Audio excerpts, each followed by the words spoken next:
लद्दाख में Indian army व चीनी सैनिकों में हुई झड़प जिसमें 20 से ज़्यादा जवान शहीद हुए। चीनी प्रोडक्ट के साथ साथ चीनी दुकानों का बहिष्कार, जिसमें चैम्बूर के तोलाराम टावर के सभी रहवासी व भारतीय जनता पार्टी के ट्रांसपोर्ट सेल के महाराष्ट्र अध्यक्ष मंजीत सिंह अब्रोल के नेतृत्व में चीन के प्रधानमंत्री श्री ली क्विंग का पुतला फूका, जिसमें तस्वीरों में भी देख सकते हैं कि चीन के प्रधानमंत्री ली क्विंग के पुतले को चप्पल से लोगों ने पीटा और सभी लोगों ने प्रतिज्ञा भी ली है कि चीन का कोई भी प्रोडक्ट नहीं खरीदेंगे और चीनी सभी सामानों का बहिष्कार करेंगे। चाइना के तो मैं शुरू से विरोध में था। जभी से इनके प्रोडक्ट वगैरह और जो हमारी ज़मीन के ऊपर करना, और पिछले कुछ 1-2 साल से ज़्यादा ही इन लोगों ने हमारे बॉर्डर पे उत्पात मचाया था, उसकी वजह से सभी भारतवासियों के दिलों में द्वेष था। और वो द्वेष जो कल इस तरह की झड़प में परसों रात को शाम को, और जो ये पूरी खबरें चल रही हैं, पहले 3 लोगों का पता चला कि हमारे फौजी शहीद हुए हैं, बाद में पता चला कि 20 फौजी शहीद हुए, और उसके बाद में ये भी पता चला कि चाइनीज़ भी आर्मी के जो मेजर उनका कमांडर था वो भी उनका मारा गया है। हमें अपने शहीदों पे तो बहुत अफसोस है, लेकिन साथ में हमारा छाती सीना चौड़ा भी ये हुआ है कि हमारे 20 जवान शहीद हुए तो उन्होंने 40 से ऊपर शहीद किए, उनके मतलब यानी मार गिराए हैं, 45 से ज़्यादा मार गिराए हैं। इसलिए चाइना को ये सबक है, भारत की सीमा पे अगर उसने बुरी नज़र रखी तो वो अगर अभी एक मारेगा तो हमारी फौज अभी तैयार है। पहले वो गुमराह थे तो 20 के सामने 44-45 मार दिए, अब हम सचेत हैं, हमारा एक जवान मारेगा हम 100 जवान मारेंगे। सारी पब्लिक बच्चा बच्चा देश के साथ में है, पूरे हिंदू मुस्लिम सिख ईसाई सब यूनाइट हैं और इस तरह से चाइनीज़ प्रोडक्ट का बायकॉट कर रहे हैं, और हम हमारी देश की रक्षा के लिए, प्रभुत्वता के लिए बिल्कुल तत्पर हैं, उसी के लायक हैं। इन लोगों ने सारी दुनिया से विश्वासघात किया, सबके साथ में उनका बॉर्डर जो है, उनकी ज़मीन हड़पी है, उनके जितने बॉर्डर के देश हैं जो कमज़ोर हैं उनको उन्होंने इस तरह से उनकी ज़मीन हड़पने की कोशिश की और बहुत सी ज़मीन पे कब्जा भी करके रखा है। उन्होंने सोचा कि भारत के साथ भी ऐसा प्रयास किया जाए, वो ये नहीं जानते भारत जो है आज 2020 का भारत है, वो भारत जो है किसी के सामने नहीं झुकता। और चाइना कौन सी खेत की मूली है, वो 1962 का जंग अलग था, जब हम 1947 इतना हमारे पास इंफ्रास्ट्रक्चर नहीं था। आज का जो देश है बहुत सक्षम देश है, वो दुनिया में उसका परिचय है। इसके लिए उसने जो गलती की, अगर दोबारा गलती की, इससे भी बड़ा सबक सिखाएंगे उसको। मंजीत सिंह ने कहा, अगर हमारे सीमाओं पे आकर और हमारे ही जवानों को मारेंगे, हम एक के बदले 10 को मारेंगे।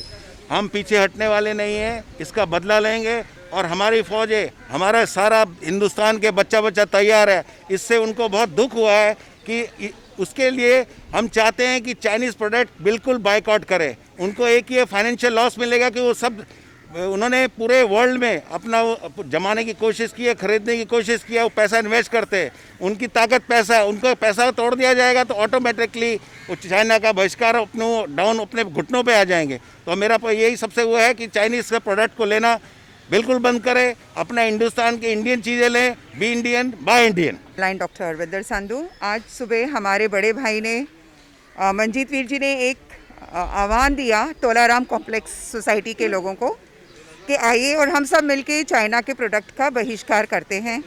और आप देखिए कि उनके ये 2-3 घंटे में कितना पूरा का पूरा तोलाराम यहाँ पर इकट्ठा हो गया कि हम कोई भी प्रोडक्ट नहीं खरीदेंगे चाइना के। और जैसे कि हमारे प्रधानमंत्री ने हमें कहा कि आत्मनिर्भर बनिए, तो वैसे ही हम आत्मनिर्भर बनेंगे। Be vocal for global local, वो भी कर रहे हैं। हम लोग इंडिया का सामान चाहे थोड़ा सा महंगा होगा, लेकिन हम इंडिया का ही खरीदेंगे। जब हम दुकान पे जाते तो वो दुकानदार कहते हैं, मैडम चाइनीज़ का प्रोडक्ट बहुत अच्छा है, दिखने में अच्छा है, कीमत भी कम है, आप लीजिए, तो हम नहीं लेते हैं। देखिए, एक डिप्लोमेसी की पॉलिसी रहती है, हम पब्लिक हैं, हम स्वेच्छा से विलफुली परचेज बंद करेंगे तो बहुत मेजर इम्पैक्ट होगा। सरकारों का जब तक ब्यूरोक्रेट्स और डिप्लोमेट्स एक दूसरे के पास रहते हैं, वो इस तरह के ट्रीटीज़, उस तरह के जो बिज़नेस एक्सचेंज रहते हैं वो चलते रहते हैं। लेकिन मैं एक ह्यूमन बीइंग, एक भारतीय होने के नाते जो मेरी संवेदना है, वो संवेदना ये है कि हम लोगों ने ये प्रण करना चाहिए कि हम लोगों ने कोई भी पता चले ये आइटम चाइनीज़ है वो नहीं खरीदना है। देश की जब बात आएगी, जब जंग फुल फ्लेज छिड़ जाएगा, तो ये परिस्थिति फिर कंट्री से भी हो जाएगी कि दोनों देश जो है ना वो कोई इंपोर्ट एक्सपोर्ट करेगा ना हम उनका कोई इंपोर्ट एक्सपोर्ट करेंगे। ये परिस्थिति जो है हर समय कुछ ना कुछ इस तरह की घटना एक इंसान को सबक दे के जाती है। जब चाइनीज़ वायरस आया और जो चाइना ने बॉर्डर में ये जो हरकतें पीछे करनी शुरू की है, हमारी कंट्री में पहले कभी पीपीटी किट वगैरह और मास्क वगैरह नहीं बनते थे, N95 वगैरह, वो हम लोगों ने इमीडिएट सेटअप किया। महीने 2 महीने के अंदर आज हम एक्सपोर्ट करने के लेवल पे आ गए और इसके रिलेटेड जितने भी हेल्थ के जो इक्विपमेंट्स हैं इंडिया में बनने लगे। इसी तरह से अगर हमारी पॉलिसी अच्छी होती है और जो बिज़नेस कम्युनिटी आगे आती है और टॉयज से लेके दूसरे सभी प्रोडक्ट अपनी कंट्री में बनने लगेंगे, पूरा वर्ल्ड का आज ध्यान इंडिया की तरफ है। और मैं समझता हूँ कि चाइना इसके बुरे दिन आ गए हैं। भारत के साथ जिसने भी कभी इस तरह से किया है, हम बहुत संवेदनशील मानसिकता के लोग हैं भारतीय जो हैं, इसके लिए हमारे साथ इसी तरह से पेश आता है तो हम अपनी जान भी देने को तैयार हैं।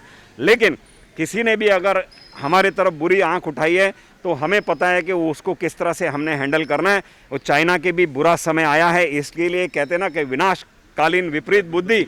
और चाइना के लिए एक खास डायलॉग में बोलना चाहूँगा, एक शेर है कि गर्दिश में तो काट लेते हैं कुत्ते भी शेर को, गर्दिश में तो काट लेते हैं कुत्ते भी शेर को, वरना क्या मजाल कि छेड़े दिलेर को। तो आप दिलेर को छेड़ने की कोशिश मत कीजिए, वरना आज 20 के सामने 40 प्लस आपके ढेर हुए, कल ये ना हो कि एक के सामने 100 की कीमत चुकानी पड़े। इसके लिए आप सावधान रहिए, इंडिया से ऐसी बात मत कीजिए।